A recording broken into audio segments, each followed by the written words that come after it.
The galaxy screamed. It had always screamed, in truth. 10,000 years of war, genocide, and spiritual rot had made the collective suffering of humanity into something constant, like the hum of a dying star.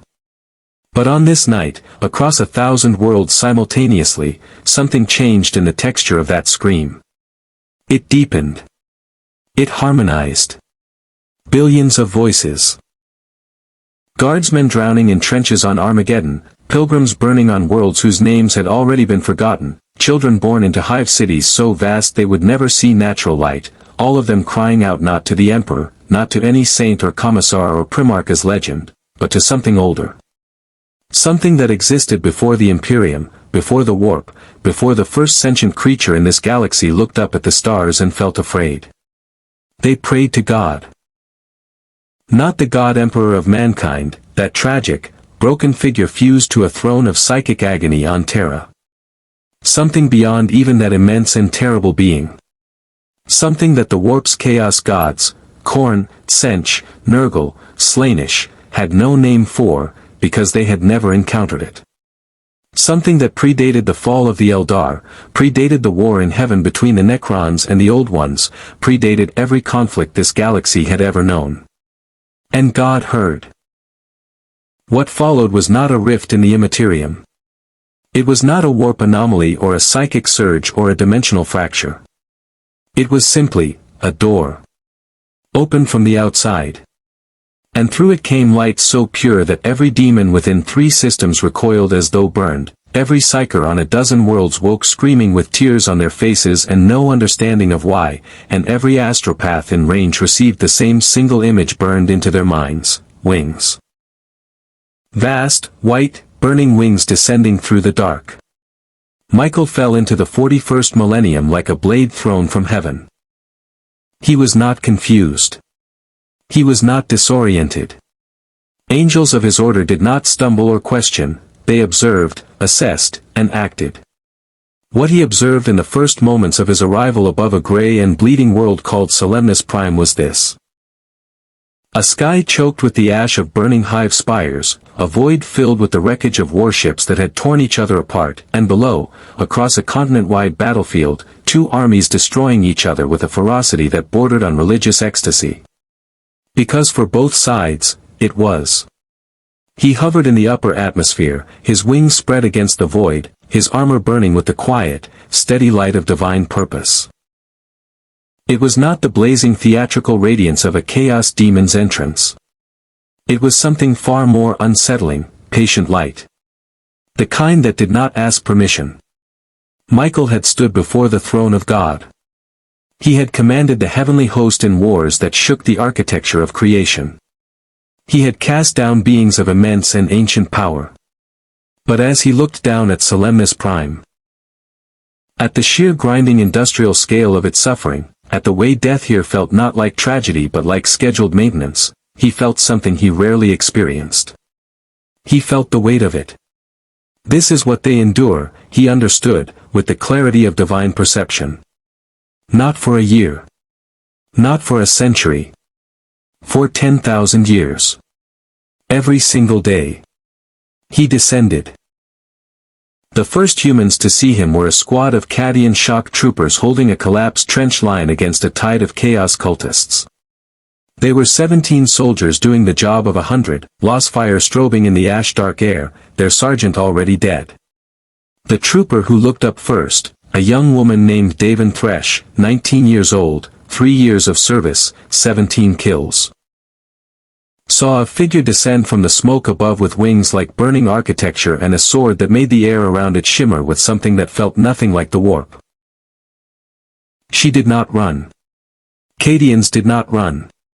She lowered her lost gun and said, with the flat pragmatism of someone who had stopped being surprised by the galaxy's horrors, Emperor's mercy. What are you? Michael landed between her squad and the cultists. The ground cracked under his feet, not from weight, but from the simple incompatibility of divine presence with soil this soaked in blood and darkness. He turned to face the tide of screaming, mark-scarred humanity pouring over the rubble, raised his sword, and answered her in a voice that carried no thunder, no celestial artifice.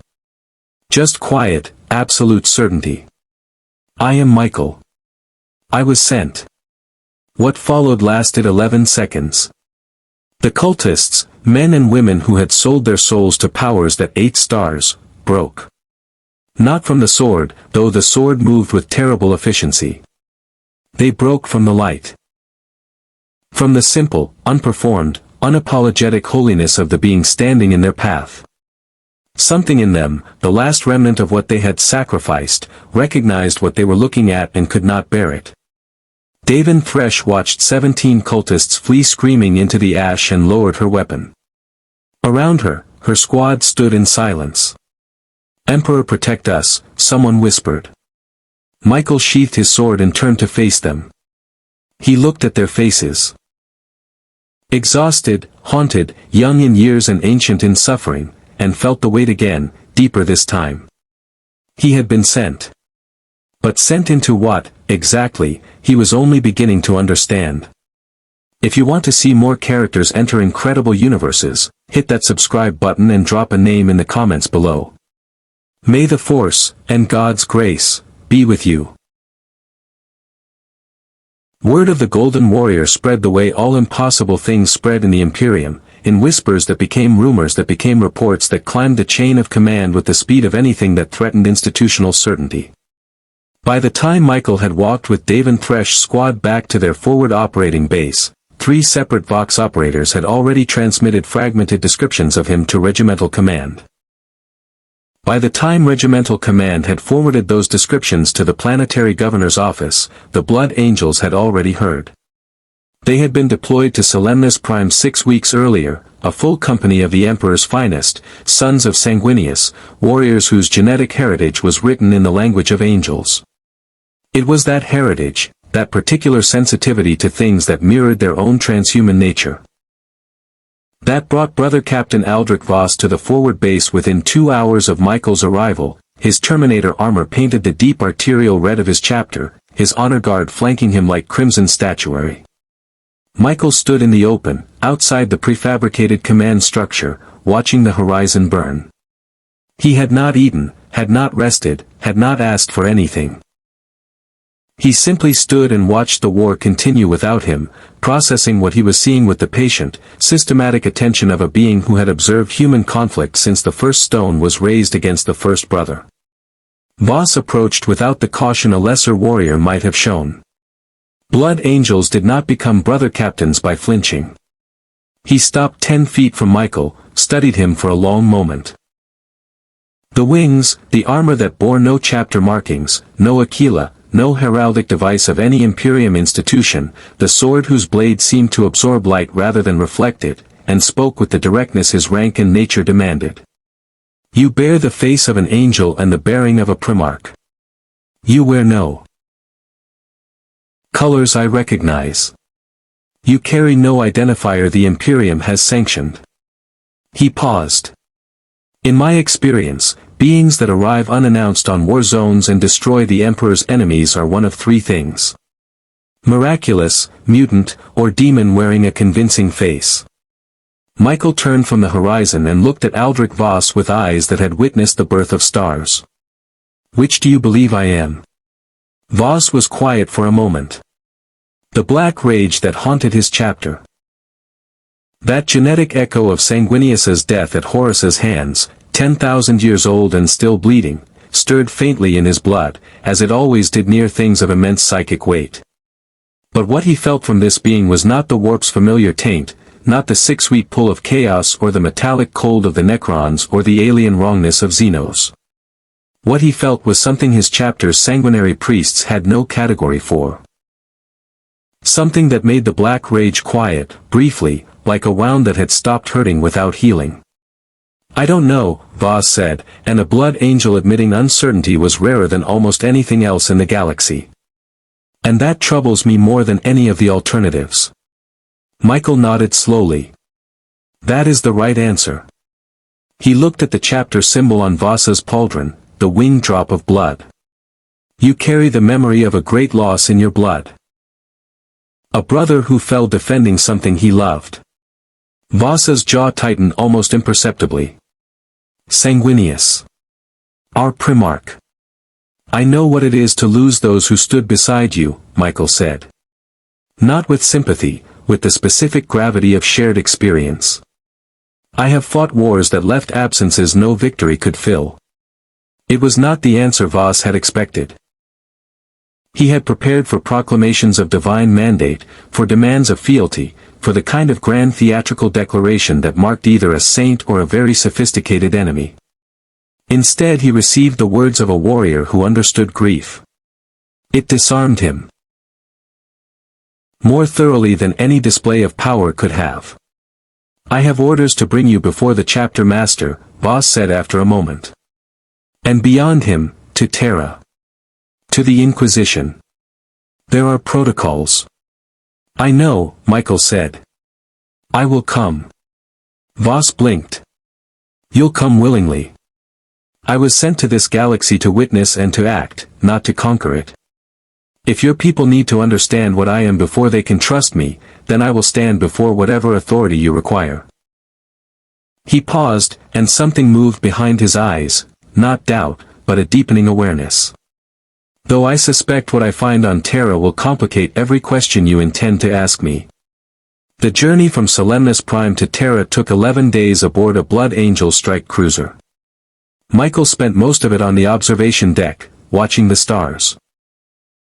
The ship's chaplain, a severe and deeply devout man named Castavar, came to him on the third day with a data slate containing 10,000 years of imperial theology and the express intent of determining whether this being's claims were consistent with the Emperor's divinity. They spoke for 9 hours. By the end, Castavar had stopped consulting the data slate. He sat across from Michael in the cold blue light of the observation deck, and his expression was that of a man who had gone looking for confirmation and found instead a door he had never known existed, standing open, leading somewhere his entire life's faith had not prepared him to go. You're saying he existed before the Emperor, Castavar said quietly. I am saying, Michael replied carefully, that what your people call the Emperor of mankind is something real, and something extraordinary, and something that has suffered more than most beings in creation. But the power that sustains him, the thing your faithful reach toward when they pray and find something reaching back, that does not originate with the Golden Throne. Castavar stared at him for a long time. That is either the most heretical thing I have ever heard, he said slowly, or the most important. Yes, Michael agreed. It is one of those two things. Terra appeared in the observation port like a wound, a planet so ancient and so burdened with humanity that it had forgotten what its own surface looked like beneath the weight of civilization. Michael watched it grow larger and felt the pull of what lay at its center. A presence vast and broken and immeasurably sad. He recognized it. Not the Emperor specifically, but the shape of what was happening to him. A being, Michael understood with quiet, terrible clarity, spending itself to hold back a darkness it cannot name, in service to people who have forgotten the source of the light they pray toward. He pressed one hand against the cold transparent steel of the observation port. I see you, he thought, toward that distant, suffering presence. I am coming. Terra assaulted the senses before the landing craft touched the ground. Even from high orbit, Michael had felt it, the psychic pressure of 800 billion souls compressed onto a single planet, their faith and fear and desperation radiating upward like heat from a furnace.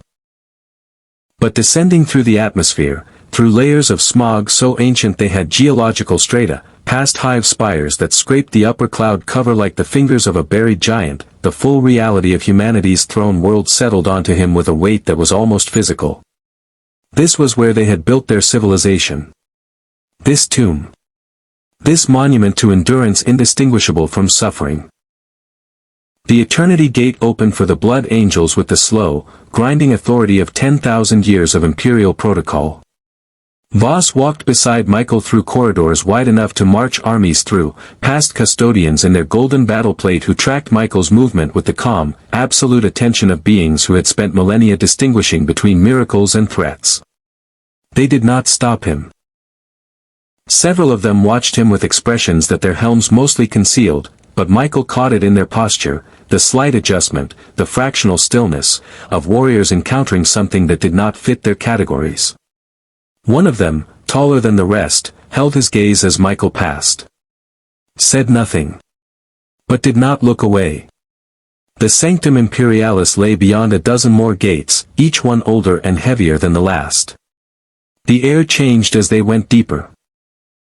Grew warmer, charged with something that was not quite psychic energy and not quite radiation but carried properties of both. The light changed too, shifting from the cold luminescence of imperial architecture to something older, something that seemed to come from the walls themselves, as though the stone remembered being warm. Michael heard it before he saw it. Not a voice. Not a thought. Something beneath thought, a presence so vast and so fractured that perceiving it whole was like trying to hold an ocean in cupped hands. He felt it the way he felt God's presence, not as a discrete signal but as an overwhelming context, a thing so large it became the environment itself. Except where God's presence was whole, was complete, was the ground of all being, this was shattered. This was something immense that had been broken across 10 millennia and was still breaking, slowly, continuously, spending itself in fragments to keep something worse from getting in. The golden throne came into view. Michael stopped walking. He had witnessed things in his existence that by any measure should have exhausted his capacity for being moved. He had stood at the edge of the abyss before creation. He had watched stars die. He had looked into the faces of fallen angels and seen what the corruption of something holy truly cost. None of that had prepared him for this. The Emperor of mankind sat in a throne of archaeotech and accumulated psychic agony, his physical form so far beyond death that death itself had become a philosophical abstraction. What remained was held together by the faith of billions and the machinery of the Astronomicon, that psychic lighthouse that made interstellar travel possible for a civilization spanning 1,000,000 worlds. He was simultaneously the most powerful psychic presence Michael had encountered in this galaxy and the most horrifying example of what power without renewal eventually becomes. He was burning. Slowly, completely, and with full awareness, he was burning himself up to keep the lights on. Around the throne, Adeptus Custodes stood in silent vigil. Tech priests moved through ritual maintenance with the reverence of men who had confused mechanism for meaning. And the air was thick with the prayers of 1,000,000,000,000 faithful, channeled downward through the Astronomicon, feeding the fire. Michael stood before the golden throne for a long time without speaking. Voss and Castivar stood behind him. The custodians had allowed this audience with the silent, unanimous consent of beings who recognized that something unprecedented was occurring and that their protocols had not been written for this moment. Then, very quietly, something changed in the room. The presence on the throne, that vast, fractured, burning intelligence, turned its attention toward Michael. It was not communication in any conventional sense. There were no words, no visions, no thunderclap of divine transmission. It was simply awareness, focused like a lens, and Michael felt it land on him with the full weight of 10,000 years of unbroken, agonized consciousness. And he felt, underneath it, recognition. Not of Michael specifically, but of what Michael carried. Of what Michael was made of. The Emperor, whatever he had been in life. Whatever extraordinary being had walked the ancient earth and shaped humanity's destiny with a vision so vast it had consumed him completely, had not forgotten entirely what genuine divine presence felt like. He recognized the source. Faintly, through all the damage and the years and the slow erosion of everything except pure will, he recognized the source. Michael knelt. Not because imperial protocol demanded it. Not because the custodians would have required it. He knelt because what sat on that throne deserved acknowledgement, not worship, but the recognition one warrior gives another who has fought longer and at greater cost than anyone should ever have to bear. You have held, Michael said quietly, to the broken, burning presence before him. For 10,000 years, you have held. And no one who should have come to help you did. The presence did not respond in words. But something in the quality of the room shifted. Something in the texture of that vast and fractured attention, and Michael understood, with the clarity of divine perception, what the Emperor would have said if the machinery of his survival had left him any capacity for speech. I know. Keep going. Don't let them stop. Michael rose. He turned to face Voss and Castivar and the custodians who had watched everything in absolute silence, and his expression was the expression of a being who had just had every assumption about his mission revised completely. He had come expecting to find a false god holding frightened people captive. He had found instead something he recognized, a guardian, spending the last of himself in service to something larger than his own survival. What the Imperium had built around that sacrifice, the cruelty, the dogma, the institutional brutality, that was humanity's work, not the Emperor's. The distinction mattered. It complicated everything. Where, Michael asked the room, is the war the worst right now? The answer to his question came not from Voss or Castivar but from a custodian. The tall one who had held Michael's gaze at the Eternity Gate stepped forward from his vigil position with the measured, deliberate movement of someone who had been waiting for exactly this question for a very long time. He removed his helm. The face beneath was ageless in the way that transhuman modification and 10,000 years of loyal service produced. Not young, not old, but worn into something permanent, like a blade that had been sharpened so many times it had found its final shape. Tribune Achilles, he said. And the answer to your question changes depending on whether you mean worst by body count, strategic consequence, or spiritual damage. He paused. I suspect you mean the third. Yes, Michael said. Then the Cadian Gate's remnants. The systems surrounding what was Cadia before the planet killer destroyed it.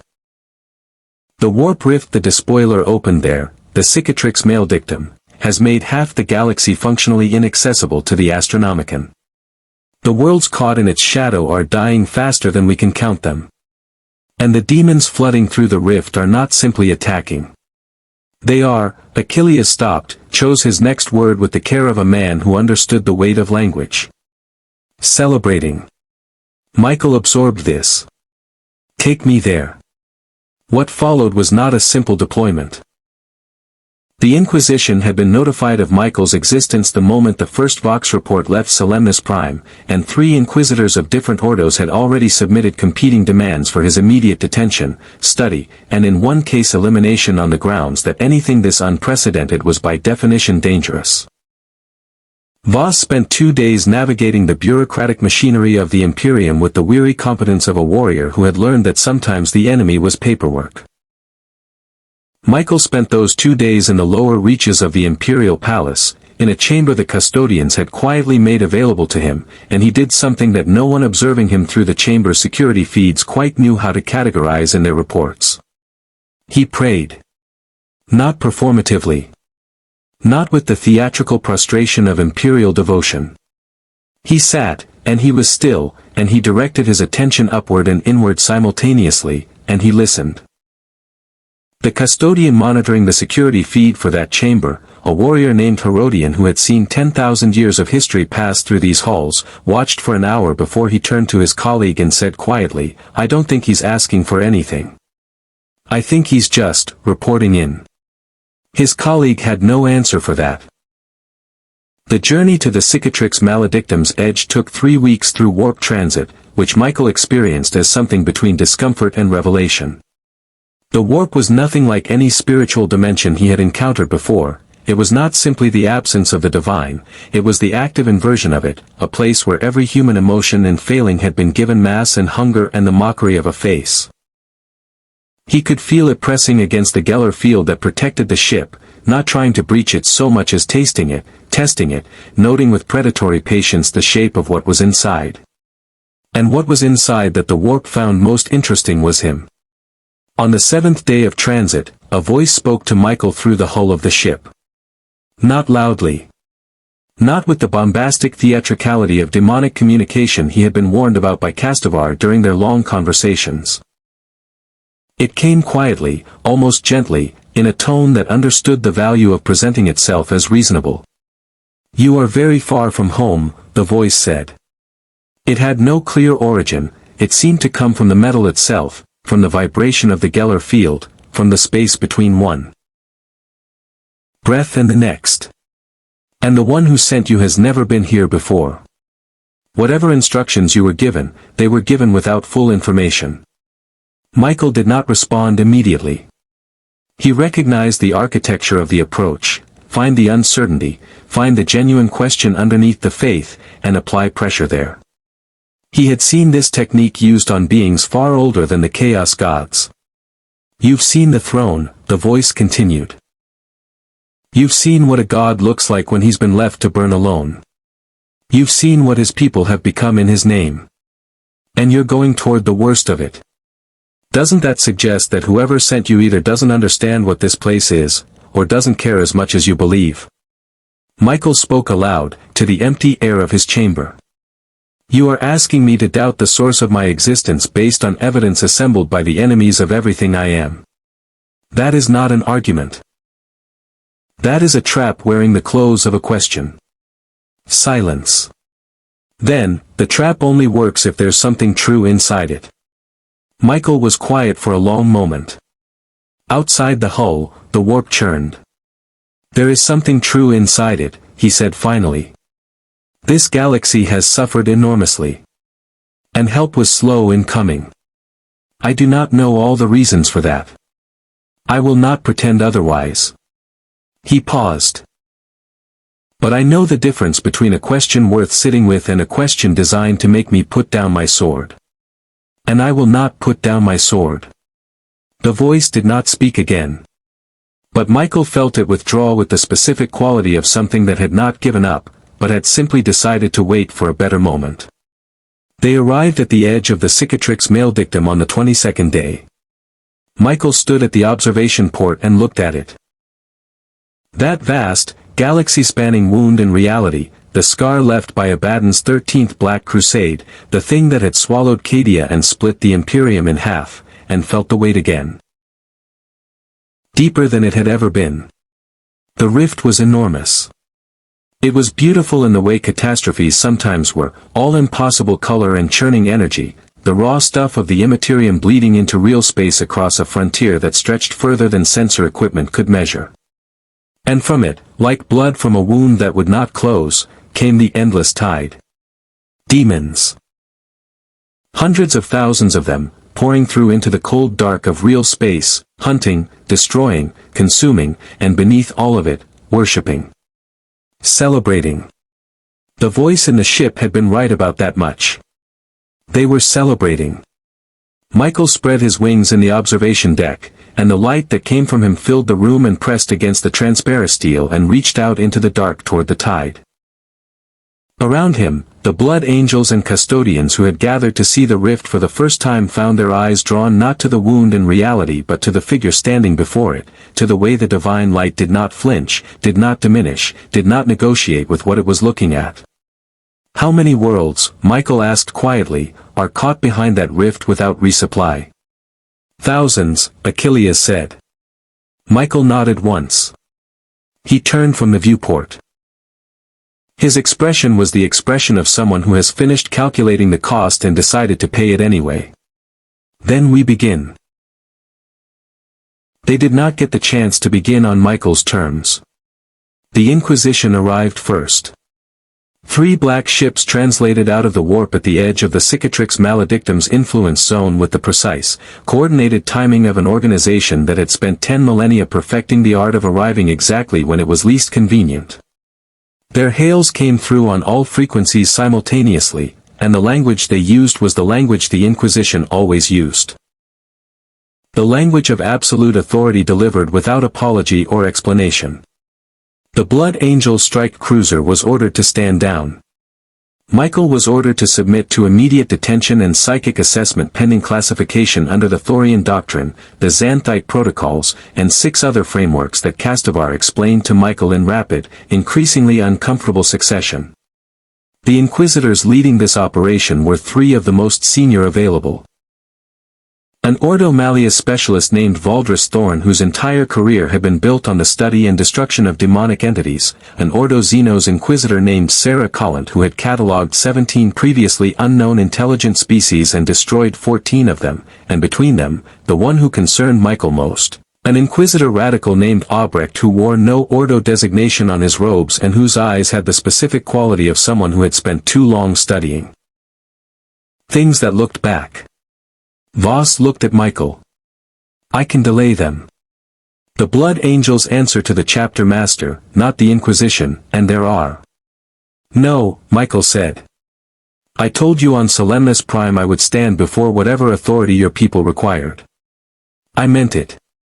These are not people who ask questions to understand, Voss said carefully. They ask questions to build cases. I know. I will go anyway. The shuttle across to the lead black ship took 40 minutes. Michael spent them watching the cicatrix maledictum through the shuttle's small viewport, tracking the movement of demonic entities in the near-real space boundary zone with the patient attention of a general studying terrain before a campaign. By his count, the density of demonic presence within sensor range represented approximately 3 full legions of entities operating with coordinated intent. Not the chaotic swarming of opportunistic predators. Organized. Directed. Waiting for something. That detail lodged in his mind like a splinter. The interrogation chamber aboard the black ship was designed to intimidate. Every element of it had been engineered across centuries to produce psychological disadvantage in the subject: the angles of the light, the temperature, the specific frequency of the background hum from the ship's systems, the height differential between the Inquisitor's elevated platform and the single chair positioned in the center of the room. Michael sat in the chair and looked up at the 3 Inquisitors with the calm of someone who had been debriefed by considerably more formidable authorities. Thorn began. He was methodical, precise, and genuinely intelligent. His questions about Michael's origin, his power source, his relationship to the warp, and his awareness of chaos entities were the questions of someone who had done significant theoretical preparation in the 48 hours since Michael's existence had been reported. Michael answered them honestly, completely, and without diplomatic evasion. This, paradoxically, was what first unsettled Thorn. Subjects with something to hide managed their answers. Subjects who answered completely and without hesitation were either telling the truth or operating at a level of sophistication that made management unnecessary. Collins' questions were different. She was mapping him as a species, looking for biological and metaphysical markers that would allow classification. Her eyes moved across his form with the detached focus of a taxonomist. When she asked whether he reproduced, what his nutritional requirements were, and whether there were others of his kind who might follow him into this galaxy, Michael answered each question with the same patient honesty. It was Albrecht who asked the question that changed the room's temperature. The radical Inquisitor had been silent through the first 2 hours of questioning. He sat at the end of the elevated platform with his hands folded and his strange, depth-heavy eyes fixed on Michael with an attention that was qualitatively different from his colleagues. Not analytical, but recognitional, as though he were not trying to determine what Michael was but confirming something he already suspected. When he spoke, his voice was quiet enough that the room's ambient hum almost covered it. The Emperor, Albrecht said. When you stood before the Golden Throne, what did you feel from him? The other 2 Inquisitors turned to look at their colleague with expressions that suggested this question had not been part of the agreed protocol. Albrecht did not acknowledge them. Michael looked at the radical Inquisitor for a long moment. Why do you ask that specific question? Because I have stood before the Golden Throne 14 times across my career, Albrecht said. And every time, I have felt something that none of my colleagues have been able to explain and none of our theology has been able to categorize. Something underneath the Emperor's presence. Something that does not originate with him. He paused. I want to know if you felt the same thing. The chamber was very quiet. Yes, Michael said. I felt it. Albrecht nodded slowly, with the expression of a man who has spent decades carrying an uncomfortable truth alone and has just discovered he is not the only one who knows it. Then you understand why I cannot allow my colleagues to destroy you. Thorn's head turned sharply. Albrecht.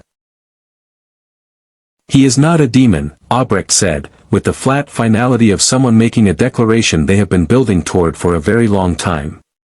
He is not a Xenos threat. He is not a warp entity wearing a convincing face. What he is has no category in our existing frameworks, and until we build one, detaining him while thousands of worlds burn behind the cicatrix is not prudence. It is cowardice dressed as protocol. The silence that followed was the silence of institutional certainty cracking along a fault line it had not known it possessed. Michael stood. He did not ask permission. He looked at all three inquisitors with the same steady, patient attention and said, I will not be detained. Not because I cannot be held, but because every hour I sit in this chair is an hour the worlds behind that rift go without help. He paused, and let the next words carry the full weight of what he had seen on Terra and at the rift's edge. Your Emperor is spending himself to extinction to hold this galaxy together. The least I can do is spend myself somewhat less permanently in the same cause. He walked to the chamber door. The custodians who had accompanied him as honor guard, Achilles among them, fell into position without being asked. Thorn found his voice. This is not over. No, Michael agreed, without turning around. It is not. Find me when you have decided which matters more, your protocols or your worlds. He did not wait for the door to be opened. It opened anyway, as doors sometimes did when someone walked toward them with sufficient certainty, and Michael stepped back into the corridor and toward the shuttle bay and toward the burning edge of the rift, where the demons were still waiting with coordinated, patient, deliberate intent for something he still had not identified. The splinter in his mind twisted. What are they waiting for? The world they called Cadia's Echo had no official designation anymore. It had been a fortress world once, not Cadia itself, but one of the chain of sentinel planets that had formed the Cadian Gate's outer defense network, a world whose entire civilization had been built around the singular purpose of holding the line against the Eye of Terror. Its people had been soldiers before they could walk. Its architecture was fortification. Its culture was resistance codified into generational memory so deep it had become genetic instinct. Then Cadia fell. The gate broke. The cicatrix maledictum swallowed the region whole, and Cadia's Echo found itself on the wrong side of a galaxy-spanning wound in reality, cut off from the Astronomicon, cut off from resupply, cut off from everything except the endless tide of chaos flooding through the rift at its back. It had been holding for 3 years. Michael descended through its atmosphere alone, over Achilles's measured objection and Voss's considerably less measured one. He needed no escort for what he intended to do here, which was not to fight but to witness. The distinction mattered to him in a way he found difficult to articulate to warriors whose primary mode of engagement with the galaxy's darkness was to hit it until it stopped moving. What he found on Cadia's Echo remade something in him that he had not known needed remaking. The capital city, they still called it a capital, though the concept of governance had compressed down to a single general named Asha Mordain operating from a command bunker under 40 feet of rockcrete, was a ruin that functioned. Every building above 2 stories had been destroyed or deliberately demolished for sight lines and firing positions. The streets ran in patterns designed for defensive fallback rather than civilian movement. The population of what had once been a city of 4 million had been reduced to perhaps 300,000, and every single one of them, every child old enough to hold a weapon, every elder who could still aim, was incorporated into the defense structure. They were not surviving. They were fighting. There was a difference, and the people of Cadia's Echo had never confused the two. General Mordain met Michael in the command bunker with the flat, assessing gaze of a commander who had stopped being surprised by anything the galaxy produced. She was 60 years old, built like someone who had been compressed by decades of pressure into something denser than ordinary human material, and she had the specific quality of attention that came from spending 3 years making decisions where every wrong answer meant more of her people died. "You're the angel," she said. Not a question. Vox traffic moved fast even on a cut-off world.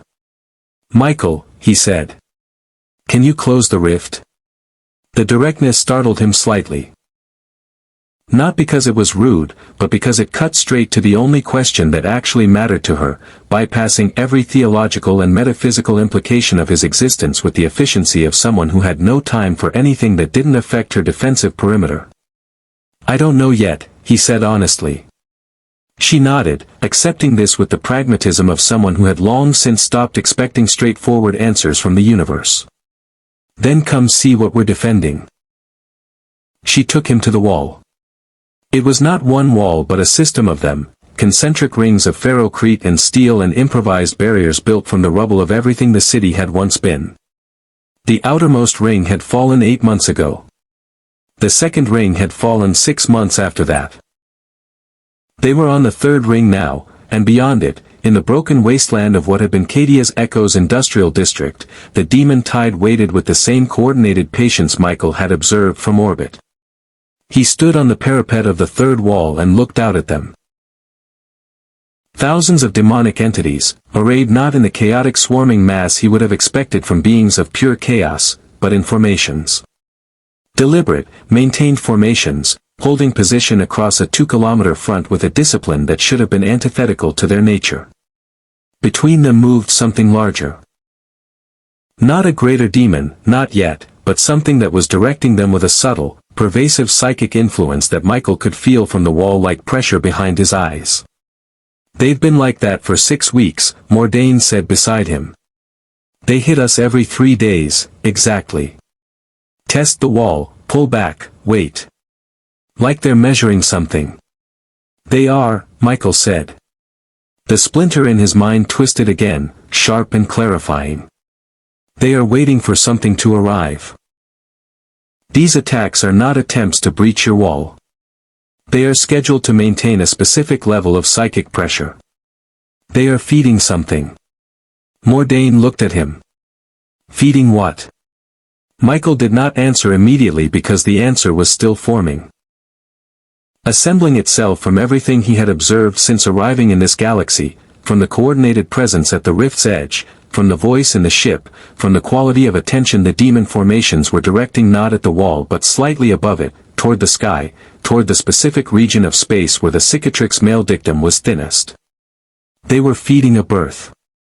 Something was coming through the rift. Something large enough to require preparation. Something that the coordinated demonic activity across this entire region had been building toward, maintaining psychic pressure, harvesting the suffering of worlds like Cadia's Echo, accumulating the specific spiritual energy that the warp required to push something of immense size through the boundary between immaterium and real space. A demon pre-march. Or something worse. Michael turned to Mordain. "How many functioning basilisk artillery pieces do you have?" She blinked at the sudden tactical specificity. 14 operational. 6 more that can fire but can't traverse. Position them to fire into the sky, not at the demon line. I need them ready to saturate a specific atmospheric coordinate on my signal. He paused. And get word to the Blood Angels and whatever Inquisition assets are still in this system. Tell them I know what the demons are waiting for. Mordain studied him for a moment. "You're going to try to stop it before it arrives?" "Yes. And if you can't?" Michael looked back at the demon formations, at their patient, terrible waiting, and then at the wall behind him, at the scratched and faded murals that the defenders of Cadia's Echo had painted on the interior face of the third wall, scenes from the world's history, its battles, its losses, its stubborn and unbroken continuance. Faces of the dead honored in crude pigment by the hands of those who had loved them. He had seen devotion before. He had seen faith before. He had seen courage before. But there was something specific about courage that existed without the expectation of rescue, courage that had been waiting 3 years without any sign that help was coming and had simply continued anyway, that reached something in him that purely theological considerations could not. "If I cannot stop it before it arrives," he said quietly, "then we hold the wall." Mordain looked at him for a long moment. Then she nodded once, with the slow, certain weight of someone adding a new entry to a list of things worth dying for. "Welcome to Cadia's Echo," she said. It came on the third night. Not the demon Primarch, not yet. What came first was the emissary, and it came not through the rift but through the quiet, through the space between one moment of vigilance and the next, arriving in Michael's assigned quarters in the command bunker with the specific, careful theatricality of something that understood the value of a controlled entrance. It wore a human shape because it had learned, across 10,000 years of operation in this galaxy, that humans responded better to things that looked like them. The shape it had chosen was tall, scholarly, dressed in robes that suggested neither Imperial nor Chaos affiliation, with eyes that shifted color in a way that would have been beautiful if it weren't so deliberate. It sat in a single chair in Michael's quarters with the relaxed posture of someone paying a social call. Michael stood in the doorway and looked at it without surprise. "Sench," he said. "Not a question." The emissary smiled with the specific quality of a being that appreciated being recognized. A facet. A voice. An interested party. It gestured at the room's other surfaces with the expansive generosity of a host in someone else's space. "Please. Sit.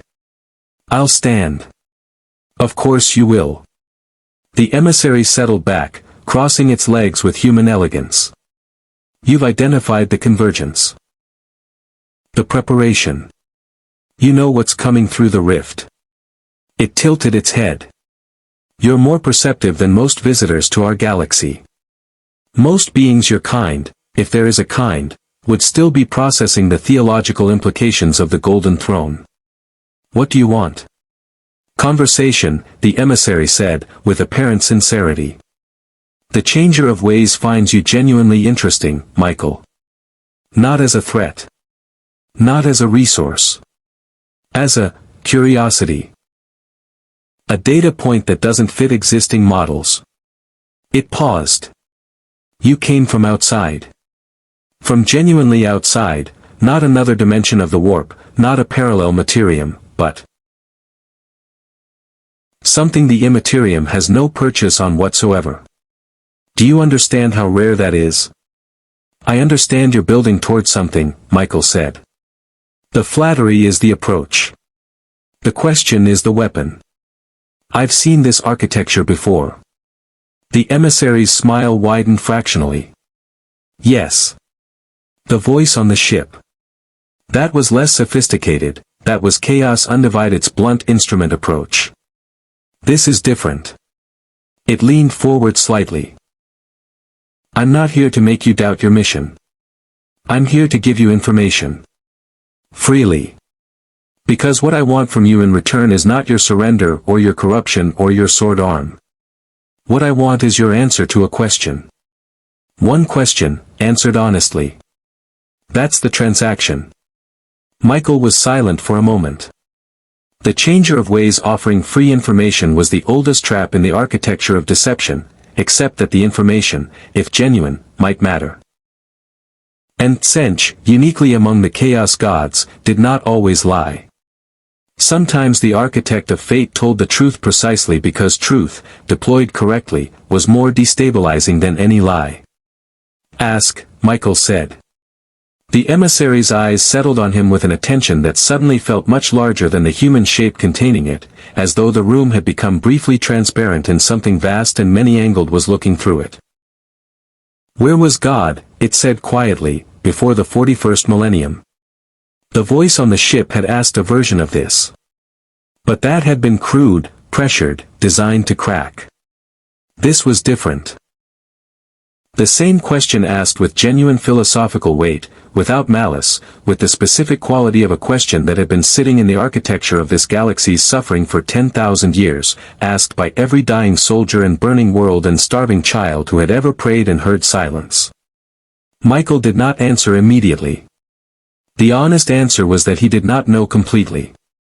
He knew God. He knew God's nature and God's love and the reality of God's existence with the certainty of his own being. What he did not know, what no created being knew fully, was the complete shape of divine intention across all times and all places simultaneously. He had been sent now. He did not know all the reasons why not sooner. And that gap, that genuine, honest gap between faith and complete understanding, was where Tsench had aimed. I don't have a complete answer to that question, Michael said. The emissary waited. I know that suffering on this scale is not what was intended for any created being, Michael continued carefully. I know that what humanity has endured here is a tragedy of the deepest kind. I know that the gap between what this galaxy has suffered and what should have been is real, and I will not pretend otherwise. He paused. What I will not do is allow genuine uncertainty about the complete shape of divine intention to be converted into certainty that there is none. That is not honest reasoning. That is grief being harvested. The emissary was quiet for a long moment. Then it said, with something that sounded almost like genuine appreciation, that is a better answer than most beings manage. Now the information, Michael said. The convergence is not a demon premarch, the emissary said, and its voice shifted, became flatter, more precise, stripped of its social performance. It is a shard. A fragment of one of the ruinous powers, deliberately separated and sent through the rift as a seed. Its purpose is not destruction. Its purpose is establishment, to anchor a permanent warp conduit in real space at this location that would make the cicatrix male dictum irreversible. Permanent. Unclosable. It stood, smoothing its robes with human hands. It arrives in 11 hours. Why tell me this? The emissary paused at the edge of where it would dissolve back into whatever it had come from. Its expression, for just a moment, carried something that might have been the echo of genuine emotion, the particular sadness of a being that had watched 10,000 years of horror with absolute clarity and no capacity to care. Because even the changer of ways, it said quietly, finds some endings less interesting than others. And a galaxy with a permanent, unclosable wound has very few remaining variables. It flickered. Tsench prefers the game to continue. It was gone. Michael stood alone in the bunker room and breathed in the stale recycled air and felt the weight settle onto him with a new and specific shape. 11 hours. A shard. A permanent anchor. He walked to the door and opened it and found Achilles standing in the corridor with the patient stillness of a custodian who had been listening through the wall with equipment sensitive enough to have caught the entire conversation. Their eyes met. I heard, Achilles said. How much of it do you believe? The custodian considered this with the gravity it deserved. The part about the shard I believe completely. Tsench's information is reliable when disclosure serves a purpose, and preventing a permanent rift closure serves the game's continuation. He paused. The question it asked you. That I think was genuine also. Yes, Michael said. It was. They stood in the corridor in silence for a moment, two warriors from incomprehensibly different origins, standing on a cut-off world at the edge of a galaxy-spanning wound, 11 hours from something that could make that wound permanent. We need Mordain, Michael said. She's already in the command center, Achilles said. I think she heard too. 11 hours collapsed into 7 before the shard announced itself. It did not breach the rift with the explosive, reality-tearing entrance of a greater demon. It came through slowly, deliberately, the way something truly dangerous moved when it had no reason to hurry. A deepening in the quality of the sky above Cadia's echo, a progressive wrongness in the upper atmosphere that the world's augur arrays registered not as energy signatures but as absences, holes in the censored data where something was systematically editing itself out of detection. Michael felt it before any instrument did. He was on the wall when it began, standing beside Mordain in the grey pre-dawn, watching the demon formations below shift for the first time in 6 weeks. Not advancing. Reorganizing. Turning outward, away from the wall, forming a perimeter facing the open wasteland beyond the city as though providing an honor guard for something descending from above. It's early, Mordain said. It knows we know, Michael said. He spread his wings and rose from the wall before she could respond, climbing through the cold air above the city with the swift, direct ascent of a being with no ambivalence about what it was moving toward. Below him the wall shrank, and the city shrank, and the demon formations resolved into a vast geometric pattern that from altitude revealed its true shape, a ritual configuration, a psychic antenna array made of living chaos entities, designed to amplify and guide the shards landing into the specific coordinate that would anchor the conduit permanently. The shard was descending through the cloud layer 2 kilometers above the city. Michael hit it at full speed.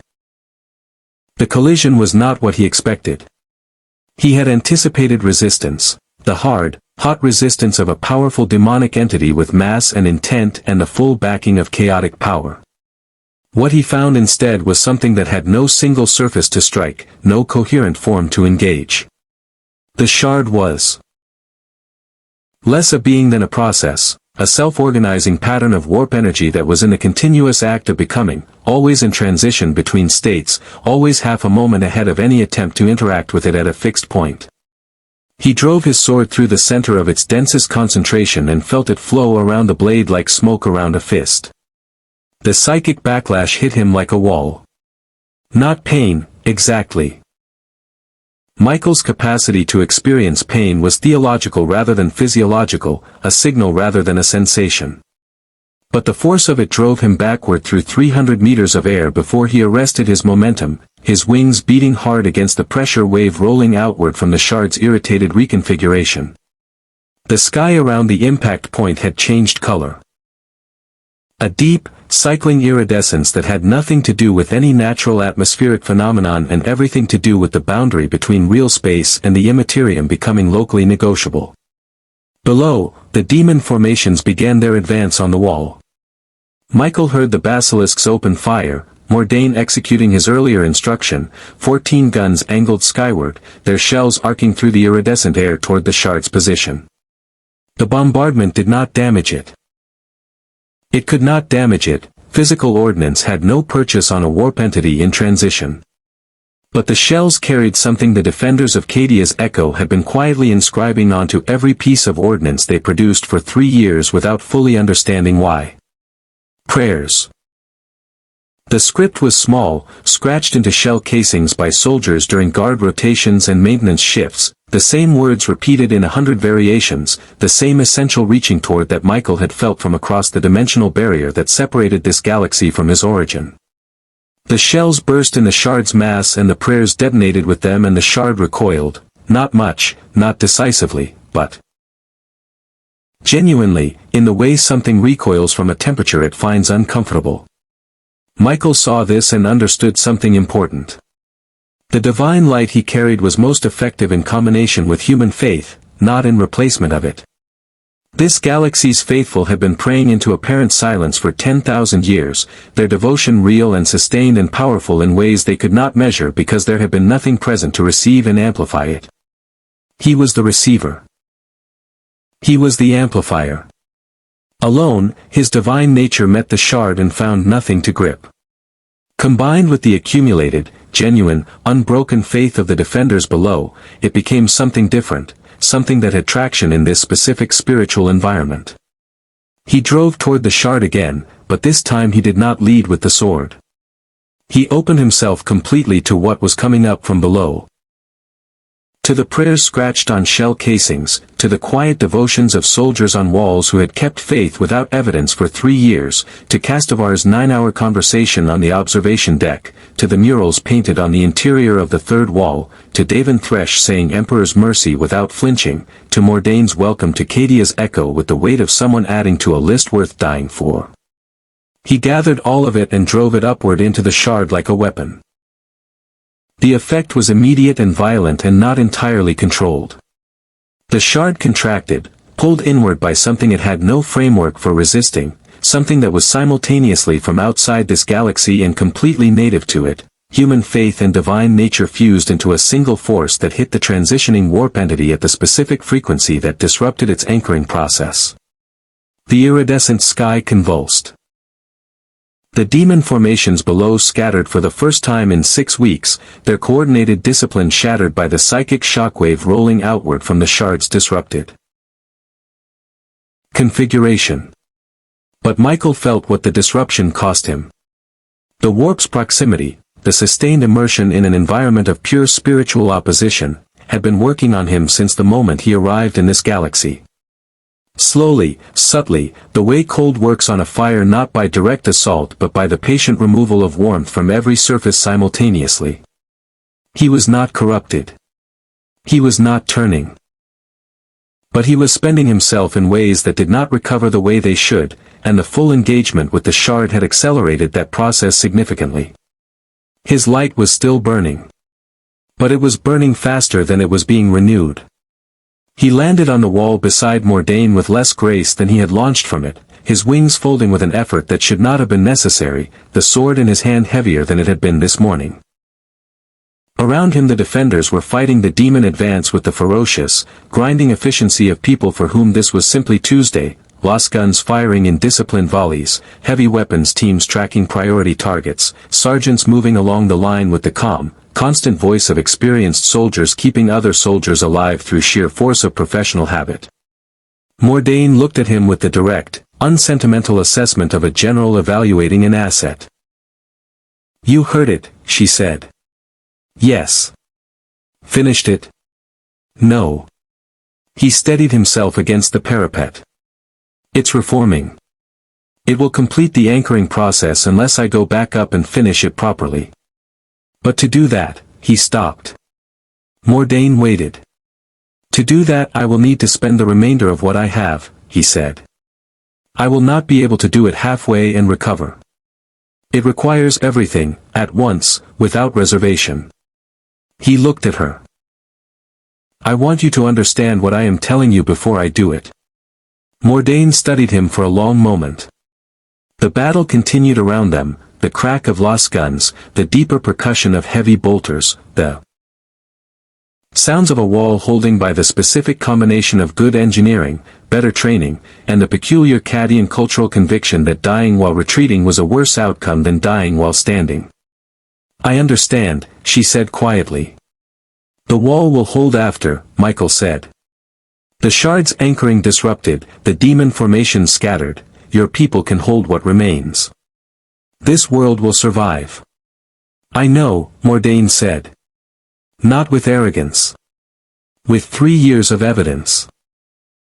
Michael looked at her for a moment, at this compressed, certain, 60-year-old soldier standing on a wall at the edge of the known galaxy, holding a line no one had told her she had to hold, because it was there and someone had to, and felt something he recognized from his oldest and deepest experience. He felt what it looked like when something made in the image of something greater lived up to what it was made to be. He spread his wings. He went up like a prayer answered. Not with thunder, not with the theatrical pyrotechnics of a being performing divinity for an audience. He rose through the cold air above Cadia's echo with the quiet, absolute certainty of something that had made its decision at the cellular level, every part of him aligned behind a single purpose, the internal argument finished, the cost accepted, the only remaining question being whether the payment would be enough. The shard had reformed in the upper atmosphere, denser now, more coherent, its transitional flickering stabilized into something approaching a fixed presence. It had learned from the first engagement, had restructured its configuration to distribute the anchoring process across a wider surface area, making it harder to disrupt at any single point. The iridescent wrongness in the sky had spread across nearly the entire visible atmosphere above the city, the boundary between real space and immaterium thinning to something that could be measured in meters rather than dimensions. Below, the cicatrix maledictum pulsed at the horizon like a wound remembering itself. Michael stopped his ascent at the shard's lower boundary and hung in the air, wings spread, and looked at what he was about to enter. From this distance, the shard's full scope was visible. Not just the atmospheric phenomenon but the psychic architecture beneath it, the vast, intricate, 10,000 years in preparation structure of accumulated suffering and demonic intent that the shard was in the process of fusing to the world below. If it completed the anchoring, Cadia's echo would become a permanent warp conduit. Not a planet anymore but a wound, bleeding continuously into real space, feeding the cicatrix maledictum indefinitely. He thought of Mordain's murals. Of faces painted in crude pigment by loving hands. He thought of Davin Thresh saying "What are you?" without flinching. He thought of the Emperor on the golden throne, spending himself in fragments across 10,000 years, holding the lights on for a galaxy that had mostly forgotten the source of the light.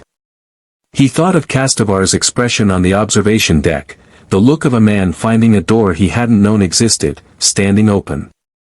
He thought of the question Sench had asked, and his own honest answer, and the gap inside that answer that he still could not fill with certainty. Where was God before now? He did not know completely. What he knew was that he was here now. That had to be enough. That was, perhaps, always what faith ultimately required, not the complete answer, but the willingness to act rightly in the presence of incomplete knowledge. He entered the shard. The experience defied the architecture of language he had available to describe it. It was immersion in pure opposition. Not evil in the simple moral sense but something more fundamental, the active negation of everything that sustained ordered existence, the warp's basic nature expressed at maximum concentration. Every human prayer he had gathered from the defenders below burned in him like fuel meeting flame, and the shard's substance recoiled from each point of contact, but there was so much of it, and it was restructuring continuously, and the cold that had been working on him for weeks became suddenly absolute. He felt himself beginning to dim. Not extinguish, he was not capable of extinguishment, his nature was not the kind that could be unmade by anything this galaxy contained. But the light he carried, that patient, steady, unapologetic divine light that had made cultists flee and Castavar weep and the Emperor's shattered presence recognize its source, that light was being spent faster than he had calculated. The shard was larger than Sench's information had suggested. Or he was smaller, here, in this galaxy, than he had been at home. Both things were probably true. He drove deeper. The sword found purchase where his light carved pathways, burning through the shard's distributed architecture one node at a time, disrupting the anchoring connections between the warped construct and the physical world below. Each connection severed sent a shockwave through the whole structure, and the shard responded by contracting, pulling inward, trying to consolidate what remained of the anchoring process into a smaller, denser core that might complete its purpose even at reduced scale. Michael followed it inward. This was the dangerous part, not the periphery but the center, where the shard's true nature concentrated, where the accumulated suffering of 3 years of deliberate psychic harvest had been stored and compressed into something that hit him with the full weight of every death, every loss, every prayer that had gone unanswered on this world and 1,000 worlds like it. The warp did not fabricate suffering. It preserved it. Amplified it. Used it. Every genuine cry of anguish that had ever gone up from Cadia's echo was in here, compressed into spiritual ammunition. It hit him like the wall of a collapsing star. He stopped moving forward. For the first time since arriving in this galaxy, Michael was genuinely, completely stopped. Not by force, nothing in the shard had the raw power to halt him physically. But by weight. By the accumulated, real, undeniable weight of 10,000 years of unanswered suffering compressed into a single psychic mass and deployed against the one vulnerability that genuine faith always carried, the gap between trust and complete understanding. The same gap Sench had aimed at in the bunker. The same gap that was honest and real and could not be argued away. The shard pressed into that gap with everything it had. Where was God, it said, in the voices of 10,000 dead? Not as a philosophical question now. As an accusation. As the specific, unbearable accusation of the genuinely abandoned, assembled from real voices. Real losses, real silences that had stretched across years without answer. Michael hung in the center of the shard and did not move and did not speak and let it land. He let every voice land. He did not deflect them or reframe them or answer them with theology. He received them completely, each death, each unanswered prayer, each child born into darkness, each soldier who had held a line that no help ever came to reinforce. He received them the way grief is meant to be received, completely and without defense, because these were real, and they deserved to be witnessed by something capable of understanding their full weight. And in the receiving, something happened that the shard had not calculated. The gap it had aimed at, the honest uncertainty, the incomplete answer, did not widen under the weight of all that accumulated grief. It held. Not because Michael denied the suffering. Not because he had a satisfying theological resolution that made the pain make sense. But because the willingness to hold grief without being destroyed by it, to remain present and purposeful in the face of what cannot yet be fully explained, was itself a form of the thing the shard was trying to extinguish. It was faith. Not the easy kind. The hard kind. The kind that cost something. The light came back. Not gradually. All at once, from the inside out, the way a fire rekindles from an ember that has been carefully shielded rather than extinguished. It came back brighter than it had been, because it was burning now with something added, with the weight of everything he had received, transformed into something the shard had no framework for processing. Witnessed grief, held and not denied, returned as something that had the specific frequency the anchoring architecture could not withstand.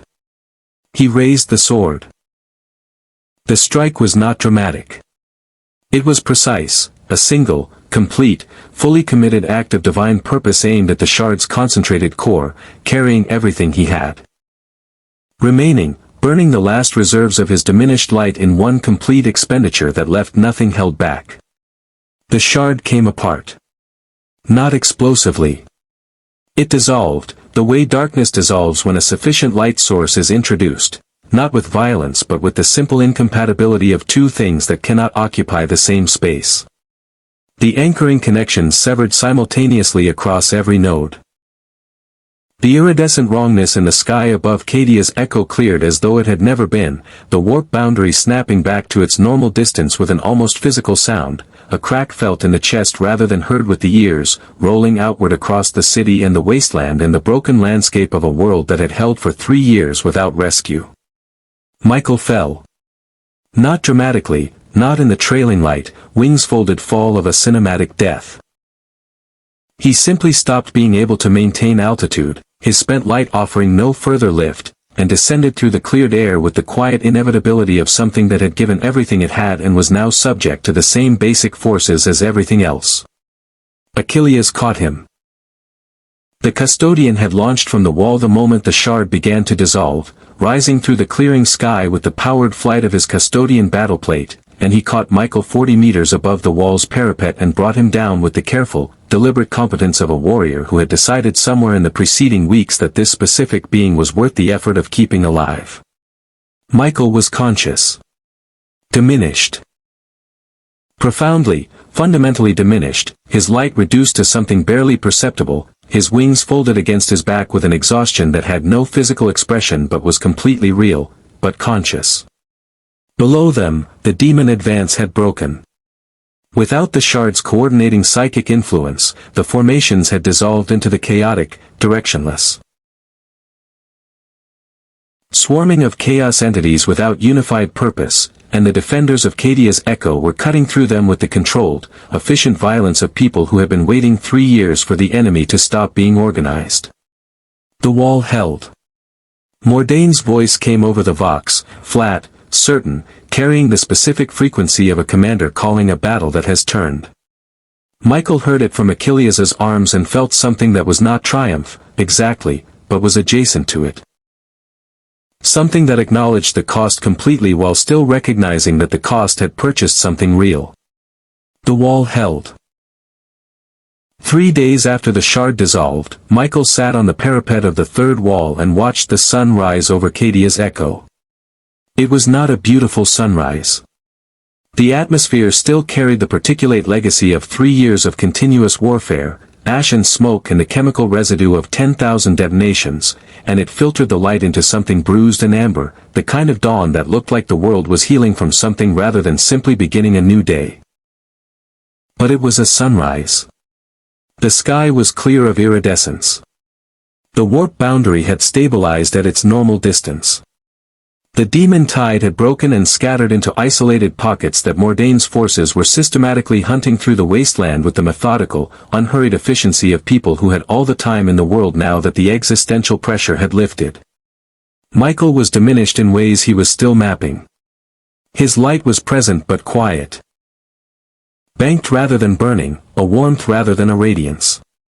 His wings, folded against his back, felt heavier than they had on any morning since his arrival in this galaxy. The sword at his side was the same sword it had always been, unchanged, but the hand holding it had spent something that had not yet begun to recover. He was not broken. He was not corrupted. But he was genuinely, fundamentally less than he had been when he fell through the door between his existence and this one, and the honest assessment of how long recovery would take produced a number he sat with carefully before accepting. Achilles came and sat beside him, which was remarkable in itself. A custodian of the Emperor sitting informally on a parapet at dawn beside a being from outside the galaxy was not something 10,000 years of Imperial protocol had produced a precedent for. But Achilles had been doing unremarkable things with remarkable consistency since Cadia's echo, and Michael had stopped noting the exceptions. They sat in silence for a while, watching the amber light spread across the wasteland. "The Inquisition will want a formal account," Achilles said eventually. "I know. Thorn will attempt to classify the Shard's dissolution as an Inquisition operation. Collant will file a species report. Albrecht will do something unpredictable." He paused. "The Blood Angels chapter master has already submitted a petition to have you formally recognized as an imperial saint under the Lectitio Divinitatis." Michael was quiet for a moment.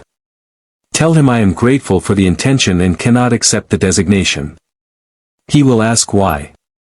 "Because a saint is someone your institution has decided to use as a symbol," Michael said. "And I am not here to be used as a symbol. I am here to witness and to act." He looked at the amber sky. "The symbol your people need already exists. It has been burning itself up for 10,000 years on a throne in Terra. I will not let what I am become a replacement for what they have forgotten to see." Achilles absorbed this. "You're going back to Terra." "Yes. But not to stay." Michael turned to look at the custodian directly. "What I did here, the combination of what I carry and what your people have been sustaining without reinforcement for 10,000 years, that is something that can be repeated. Every world that has held a line without rescue. Every soldier who has kept faith without evidence. Every prayer scratched onto a shell casing by a tired hand on a long watch." He paused. "That faith is real. It has power. It has been accumulating in this galaxy for 10 millennia with nowhere to go, and no one present to receive and return it. And you are that receiver," Achilles said. "For now. Until something more permanent can be arranged." Michael looked back at the sunrise. "There are 1,000 worlds like this one behind the cicatrix. 1,000 more Danes on 1,000 walls.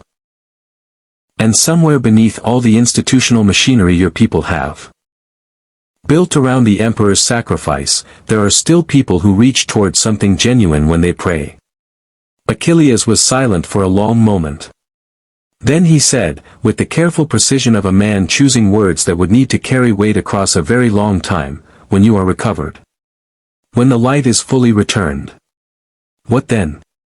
It was the question Michael had been sitting with since the shard dissolved. The honest answer was that he did not know completely. Which had become, in the weeks since Tsencha's emissary had deployed that gap as a weapon against him, something he was more at peace with rather than less. Incomplete knowledge was not the same as absence of purpose. The next step was clear even when the full map was not. "Then we find the next wall," he said. Mordain found them there an hour later, bringing 2 cups of something hot that the defenders of Cadia's echo called Rekaf and that bore only a philosophical relationship to any beverage Michael had previously encountered. She handed one to each of them and sat on the parapet's far side with the straightforward comfort of a person who had long since stopped requiring formal occasion for human contact. They drank in silence for a while. "Resupply ships translated in this morning," Mordain said eventually. "First contact from the wider Imperium in 3 years. Medici, ammunition, reinforcements." She paused. "Took them long enough." "It did," Michael said. "Word spreading through the system about what happened. What you did. She looked at him sideways, with the direct assessment she had never stopped applying to him. People are going to make you into something. You know that. Yes. Can't stop it. No. She nodded, accepting this with the pragmatism she applied to everything. Then make sure what they make you into points them in the right direction. Toward the walls that are still holding. Toward the people who've been keeping faith without evidence. She took a long drink of her recaf. There are plenty of them. Michael looked at her, at this compressed, certain, 60-year-old soldier who had held a cut-off world together for 3 years through the specific combination of competence and stubbornness and the Cadian cultural inheritance that treated giving up as a category error, and felt what he had felt looking at the murals on the interior wall. Something made in the image of something greater, living up to what it was made to be. I know, he said. I've met some of them.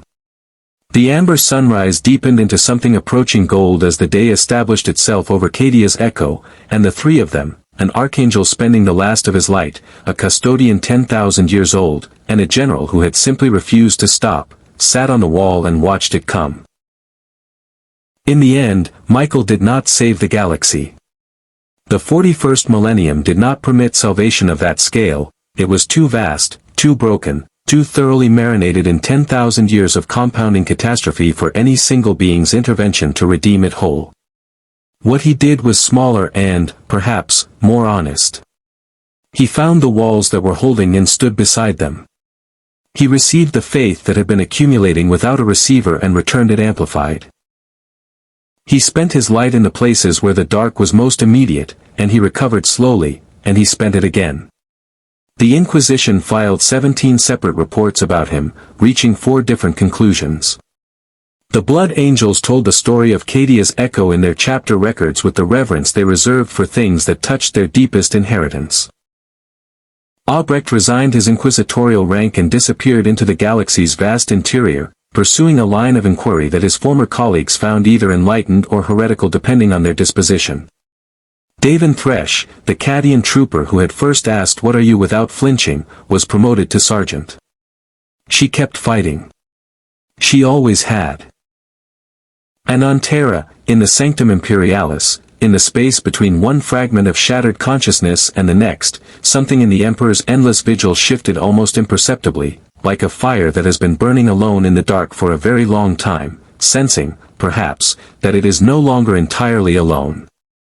Perhaps that was enough. Perhaps, in a galaxy this dark, that was everything. May the Force be with you. More stories await.